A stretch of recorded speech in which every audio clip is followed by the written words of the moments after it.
Assalamualaikum warahmatullahi wabarakatuh. Halo semuanya, perkenalkan nama saya Jihan Cynthia Reva. NIM saya 24505010111111072. Nah, di sini saya akan menjelaskan tugas pekanan dari case project saya, yaitu mengenai konflik pembangunan peternakan ayam di Kecamatan Gunung Kencana. Ada lembaga apa aja sih yang terlibat di dalam konflik pembangunan peternakan ayam di Kecamatan Gunung Kencana ini? Yang pertama yaitu ada lembaga pemerintah Kecamatan Gunung Kencana, yang mana pengendalian sosialnya ini sebagai pengendali sosial formal dengan menegakkan aturan dan peraturan daerah, termasuk menghentikan proyek pembangunan peternakan yang tidak memiliki izin baik secara administratif atau izin masyarakat setempat. Yang kedua, ada pengusaha atau pemilik peternakan, di mana pengendalian sosial ini sebagai pelaku usaha yang seharusnya taat atau tunduk pada pengendalian sosial melalui kepatuhannya terhadap izin dan regulasi setempat. Yang ketiga, ada organisasi masyarakat Himaguna, yang mana pengendalian sosialnya ini mengadvokasi masyarakat melalui surat resmi dan mempublikasikan isu ini di media sosial. Nah, yang terakhir yaitu ada masyarakat sendiri, yang mana pengendalian sosialnya itu melakukan penolakan kolektif, musyawarah, dan juga pengumpulan tanda tangan untuk menentang pembangunan peternakan yang dianggap merugikan. Untuk ciri-ciri lembaganya, yang pertama, pada lembaga pemerintah Kecamatan Gunung Kencana memiliki ciri umum yaitu tata kelakuan, yang mana bekerja dengan menerapkan aturan formal seperti perda atau peraturan daerah yang mengatur prosedur perizinan dan tata ruang wilayah. Nah, memiliki kekekalan yang berstruktur bersifat tetap dan terus berfungsi meski terjadi pergantian pemimpin. Lalu memiliki tujuan sesuai fungsi, yang mana mengawasi dan memastikan tata kelola wilayah sesuai dengan regulasi yang berlaku. Memiliki alat atau kelengkapan di mana berbagai perangkat administratif dan dukungan dari perangkat lain, serta terdapat fasilitas kantor, sumber daya alam, dan juga dokumentasi resmi. Nah, pemerintah sendiri itu punya lambang atau punya logo. Tradisi tertulis dan tidak tertulisnya yaitu adanya perda atau peraturan daerah sebagai tradisi tertulis, serta adanya musyawarah dan pendekatan dialogis sanksi sosial sebagai tradisi tidak tertulisnya. Organisasi Masyarakat Himaguna atau Himpunan Mahasiswa Gunung Kencana. Nah, mereka ini memiliki tata kelakuan yaitu menerapkan norma-norma yang mengatur hubungan antar anggota seperti prosedur pengumpulan KTP sebagai aksi penolakan terhadap berdirinya peternakan ayam tersebut. Lalu memiliki kekekalan yaitu wadah untuk advokasi masyarakat di Kecamatan Gunung Kencana. Nah, selain itu juga memiliki tujuan sesuai fungsi, yaitu memperjuangkan kepentingan masyarakat, khususnya terkait isu-isu sosial dan juga lingkungan. Memiliki alat atau kelengkapan, di mana alat komunikasi, platform media sosial untuk publikasi, serta kemampuan untuk mengorganisir audiensi. Nah, untuk lambangnya sendiri, organisasi masyarakat Himaguna ini memiliki lambang. Nah, tradisi tertulis dan tak tertulis yaitu adanya dokumen resmi seperti surat pernyataan penolakan atau laporan kegiatan sebagai tradisi tertulis, dan juga nilai-nilai yang dipegang teguh setiap anggotanya seperti gotong royong, advokasi, berbasis komunitas sebagai tradisi tidak tertulisnya. Analisa cara mempelajari lembaga dengan analisa fungsionalnya. Yang pertama yaitu hubungan antara pemerintah Kecamatan Gunung Kencana dengan pengusaha pemilik peternakan. Nah, pemerintah Kecamatan Gunung Kencana ini bertanggung jawab atas regulasi pengawasan dan juga pendampingan. Sedangkan pengusaha atau pemilik peternakan ini seharusnya mematuhi peraturan yang ada dan berinovasi dalam mengelola usahanya. Lalu yang kedua itu ada hubungan pemerintah Kecamatan Gunung Kencana dengan organisasi masyarakat Himaguna, yang mana organisasi masyarakat Himaguna ini menyampaikan aspirasi masyarakat, melaksanakan program sosial, dan juga meningkatkan partisipasi masyarakat dalam pembangunan. Lalu yang ketiga yaitu hubungan antara pengusaha atau pemilik peternakan dengan masyarakat, yang dimana masyarakat ini tuh menolak pendirian peternakan ayam karena khawatir akan dampak lingkungannya akibat tidak adanya perizinan yang resmi, dan juga kesepakatan antara masyarakat itu pun yang memicu gerakan sosial tersebut. Lalu di sini ada analisa conformity dan deviation, yang mana pada analisa conformity dari fungsi preventif, yaitu upaya untuk norma dan regulasi lingkungan seperti analisis dampak lingkungan dapat mencegah konflik. Nah, pengusaha atau peternakan atau pemilik peternakan ini diharapkan untuk mengikuti kaidah atau prosedur dari nilai masyarakat untuk menjaga kenyamanan lingkungan. Awalnya masyarakat ini berusaha menyesuaikan diri dengan keberadaan peternakan tersebut. Namun, ketika dampak negatif muncul, kepatuhan tersebut mulai terganggu. Lalu analisa deviation-nya dari fungsi represif, yaitu ketika masyarakat merasa terancam oleh bau dan pencemaran, mereka melakukan protes sebagai bentuk penyimpangan dari norma tersebut, dari norma kepatuhan. Yang mana aksi tersebut merupakan penolakan terhadap keputusan yang dianggap merugikan dengan adanya unjuk rasa atau penegakan hukum yang tidak responsif terhadap aspirasi masyarakat. Pada definisi kekuasaan, pihak yang berkuasa yaitu ada pemerintah Kecamatan Gunung Kencana, yang mana memiliki kekuasaan formal dan legal untuk mengatur perizinan, mengawasi proyek-proyek di bawah wilayah mereka, dan juga memastikan kepatuhan terhadap peraturan tata ruang. Lalu, ada juga pengusaha atau pemilik ternak. Nah, meskipun kekuasaannya ini tidak formal, Rizaldi menggunakan kekuatan ekonominya dan koneksi sosial untuk memulai proyek peternakan tanpa izin lengkap. Lalu, pihak yang dikuasai yaitu ada masyarakat desa Ciakar. Lalu, organisasi masyarakat Himaguna yang mana berperan sebagai pendukung masyarakat tetapi juga dalam posisi yang dikuasai karena mereka harus bertindak melalui advokasi dan tekanan sosial.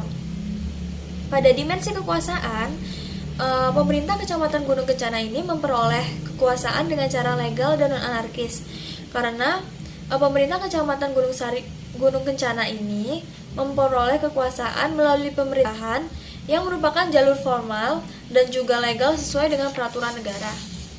Lalu, ada pemilik peternakan atau pengusaha ini memperoleh kekuasaan dengan cara ilegal dan non-anarkis. Karena pemilik peternakan ini menggunakan pendekatan yang ilegal karena memulai proyek tanpa izin yang sah. Lalu ada organisasi masyarakat Himaguna juga memperoleh kekuasaan dengan cara legal dan non-anarkis. Nah, pada saluran kekuasaan yaitu ada politik sebagai otoritas politik lokal. Pemerintah Kecamatan Gunung Kencana ini memiliki wewenang untuk mengatur perizinan dan juga menegakkan regulasi terkait pembangunan di wilayahnya. Lalu ada komunikasi massa di mana Himaguna ini menggunakan media sosial untuk menyebarkan informasi, menggalang opini publik dan juga memobilisasi dukungan terhadap penolakan peternakan ayam. Lalu ada ideologi. Ideologi ini di mana Himaguna memperjuangkan ide-ide terkait keadilan sosial, hak-hak masyarakat dan juga lingkungan hidup yang sejalan dengan nilai-nilai yang dipegang oleh sebagian besar masyarakat desa Ciakar. Lalu, sumber-sumber kekuasaannya, yaitu ada kekuasaan berdasarkan harta benda yang dilakukan oleh pengusaha atau pemilik ternak karena memiliki kekuatan finansial yang digunakan untuk membangun proyek. Lalu ada wewenang legal, yaitu pemerintah Kecamatan Desa Gunung Kencana ini memiliki kekuasaan resmi untuk mengeluarkan izin dan juga menghentikan proyek peternakan ayam tersebut. Lalu ada wibawa atau karisma, di mana Himaguna ini memiliki wibawa atau daya tarik dalam komunitasnya karena peran mereka sebagai mahasiswa yang peduli terhadap lingkungan dan juga suara masyarakat. Lalu ada pendidikan dan keahlian di mana Himaguna dalam advokasi publik dan penggunaan media sosial untuk memperkuat suara masyarakat. Lalu pada sumber kekuasaan yang dilihat dari anggota dan pemimpin. Nah, pada kekuasaan ganjaran, di sini ada pengusaha atau pemilik peternakan. Lalu pada kekuasaan koersif itu ada masyarakat desa Ciakar. Lalu pada kekuasaan resmi itu ada pemerintah Kecamatan Gunung Kencana. Pada kekuasaan keahlian, pihak yang memilikinya yaitu organisasi masyarakat Himaguna. Nah, pada kekuasaan rujukan, pihak yang memiliki yaitu organisasi masyarakat Himaguna. Nah, pada unsur-unsur kekuasaannya, di sini ada rasa takut di mana masyarakat ini merasakan ketakutan akan dampak negatif dari peternakan ayam terhadap lingkungan mereka, gitu, seperti pencemaran udara atau gangguan kesehatan. Lalu ada rasa cinta. Rasa cinta itu terhadap lingkungan mendorong masyarakat untuk mempertahankan keadaan alam dan juga kualitas hidup mereka. Kepercayaan. Kepercayaan antara masyarakat dan himpun ini berperan penting dalam memperkuat gerakan penolakan gitu. Lalu cara mempertahankan kekuasaan yaitu dengan membangun sistem kepercayaan. Selain itu juga dengan pelaksanaan administrasi birokrasi yang baik. Nah, pada konsolidasi horizontal dan vertikal, yang horizontal itu antara himbaguna dan masyarakat desa untuk memperkuat gerakan mereka. Sedangkan pada vertikal itu melibatkan dukungan pemerintah untuk mendukung keputusan yang sesuai dengan kehendak masyarakat. Nah, bentuk-bentuk wewenang ini berdasarkan hubungan tindakan dan dasar hukum, yaitu ada karismatis di mana himbaguna dalam advokasi lingkungan dan pengorganisasian masyarakat. Lalu ada juga rasional atau legal di mana pemerintah ini itu mengeluarkan atau mencabut izin usaha peternakan tersebut. Lalu berdasarkan derajat formalitas wewenang, yaitu ada resmi dan tidak resmi. Kalau yang resmi itu pihak pemerintah Kecamatan Gunung Kencana mencabut izin atau mengeluarkan peternakan ayam berdasarkan hukum yang berlaku. Sedangkan tidak resmi, itu ada himbaguna dan tokoh masyarakat yang memiliki pengaruh kuat untuk menggerakkan masyarakat melalui kepercayaan dan hubungan sosialnya. Berdasarkan sifat dan dasar kelompok sosial, pada teritorial ini masyarakat desa Ciakar sebagai kelompok yang tinggal di wilayah tersebut dan memiliki kepentingan untuk melindungi lingkungan mereka dari dampak negatif. Lalu pada pribadi, berdasarkan sifat pribadinya, itu ada himbaguna dan tokoh masyarakat yang memiliki pengaruh karena hubungan personal. Nah, berdasarkan wilayah wewenangnya, yaitu ada dua, ada terbatas dan menyeluruh. Pada wewenang yang terbatas dimiliki oleh himbaguna dan tokoh masyarakat yang pengaruhnya hanya pada komunitas lokal. Sedangkan menyeluruh itu dimiliki oleh pemerintah Kecamatan Gunung Kencana karena keputusan mereka mengenai izin usaha berdampak luas dan berlaku untuk seluruh wilayah administrasi yang mereka kelola. Apa sih kebijakan yang menjadi payung pada kasus tersebut? Jadi, payung hukum utama dalam kasus tersebut adalah kombinasi dari Undang-Undang Nomor 32 Tahun 2009 mengenai peraturan pengelolaan lingkungan termasuk pencegahan pencemaran akibat kegiatan usaha. Lalu Undang-Undang Nomor 18 Tahun 2009 mengenai aturan segala aspek peternakan termasuk perizinan usaha peternakan dan pengelolaan kesehatan hewan serta peraturan daerah terkait tata ruang dan izin usaha. Nah, kendala yang dihadapi yaitu konflik terkait izin usaha peternakan ayam menunjukkan adanya masalah dalam mekanisme perizinan yang mungkin tidak transparan atau tidak melibatkan masyarakat secara adil. Nah, untuk analisis regulasi dan birokrasi yang lebih mendukung atau malah menghambat, dalam kasus tersebut regulasi dan birokrasi cenderung menghambat produktivitas, efisiensi, dan daya saing peternak.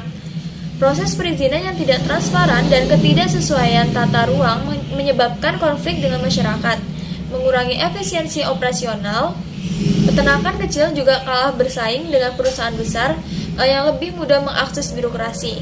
Nah, regulasi seharusnya mendukung peternak kecil dengan mempercepat prosedur, menurunkan biaya, dan meningkatkan keterlibatan masyarakat. Namun dalam kasus ini justru memperbesar kesenjangan. Nah, peran instansi dalam kasus peternakan di Desa Ciakar ini tidak disebutkan secara langsung peran atau keterlibatan dinas peternakan, karena konflik lebih terfokus pada hubungan antara masyarakat, pengusaha atau pemilik ternak, dan juga dampak izin usaha tanpa menyebutkan dukungan atau pengawasan dari instansi pemerintah terkait. Pada perubahan sosial, unsur perubahan yang berpotensi ditolak atau diterima, yang pertama yaitu ada perubahan tata guna lahan dikarenakan dibangunnya peternakan ayam dalam skala besar pada wilayah tersebut. Namun, sebagian besar masyarakat ini menolak karena dampak lingkungan, bau, dan juga potensi konflik sosial. Yang kedua, ada perubahan sosial dan ekonomi dikarenakan kehadiran peternakan besar membawa peluang ekonomi seperti lapangan kerja. Namun, juga menciptakan ketimpangan akses terhadap sumber daya dan distribusi keuntungan. Ada yang menerima peluang ekonomi, namun mayoritas masyarakat ini itu menolak akibat dominasi perubahan besar yang dirasa tidak adil. Lalu yang ketiga, ada perubahan dalam hubungan kewenangan sehingga akan terdapat ketimbangan kekuasaan antara masyarakat perusahaan dan pihak yang memberi izin, menyebabkan rasa ketidakadilan. Nah, unsur ini itu cenderung ditolak oleh masyarakat karena menimbulkan konflik dan tidak sesuai aspirasi mereka.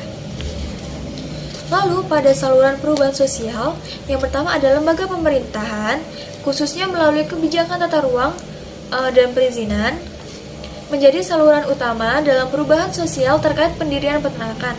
Namun, kurang transparansi dan partisipasi masyarakat dalam proses ini menyebabkan resistensi, sehingga menyebabkan ketidakpuasan masyarakat terhadap pengelolaan tata ruang dan dampaknya terhadap lingkungan. Lalu ada lembaga masyarakat Himaguna, yaitu lembaga tersebut menjadi wadah penting bagi masyarakat untuk menyampaikan aspirasi masyarakat.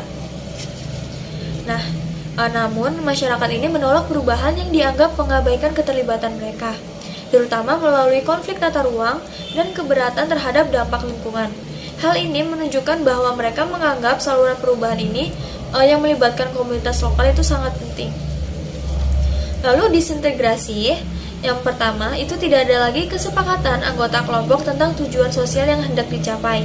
Nah, ketidaksepakatan ini muncul akibat perbedaan pandangan antara masyarakat lokal yang mendukung pelestarian lingkungan dan peternakan yang lebih fokus pada ekspansi industri. Lalu, ada reintegrasi. Yang pertama yaitu penyelarasan tujuan sosial. Yang kedua, penerapan norma gotong royong. Ketiga, penegakan aturan lingkungan dan industri. Yang terakhir yaitu simplifikasi birokrasi.